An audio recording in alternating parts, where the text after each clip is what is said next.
according to their works. కాబట్టి మీ యొక్క పనులను బట్టి క్రియలను బట్టి God is going to judge you. కాబట్టి దేవుడు ఖచ్చితంగా తీర్పు Do you తీర్చబోతున్నాడు. think how the days are gone and gone? కాబట్టి- No.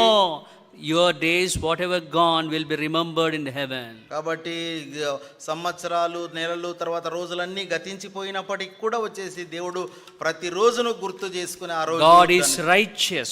కాబట్టి దేవుడు నీతిమంతుడైన God దేవుడు is perfect. కాబట్టి పరిపూర్ణుడైన God దేవుడు is holy. కాబట్టి పరిశుద్ధుడైన దేవుడు You also be holy. కాబట్టి నువ్వు కూడా పరిశుద్ధుడిగా ఉండాలి. If you don't be holy, కాబట్టి నువ్వు పరిశుద్ధంగా you cannot ఉండకపోతే see God. కాబట్టి దేవుని నువ్వు You must be కనుగొనలేవు. holy. కాబట్టి నువ్వు ఖచ్చితంగా You must పరిశుద్ధంగా be ఉండాలి. witness. కాబట్టి నువ్వు దేవునికి సాక్ష్యంగా And కలిగి ఉండాలి. therefore you will be away from the judgment of God. అప్పుడే నువ్వు దేవుని తీర్పు నుంచి దూరంగా ఉండగలుగుతావు. Be careful. God is recording all our sins. కాబట్టి జాగ్రత్త కలిగి ఉండాలి. మన పాపాలన్నిటినీ కూడా దేవుడు లిఖిస్తా ఉన్నాడు. According to their works.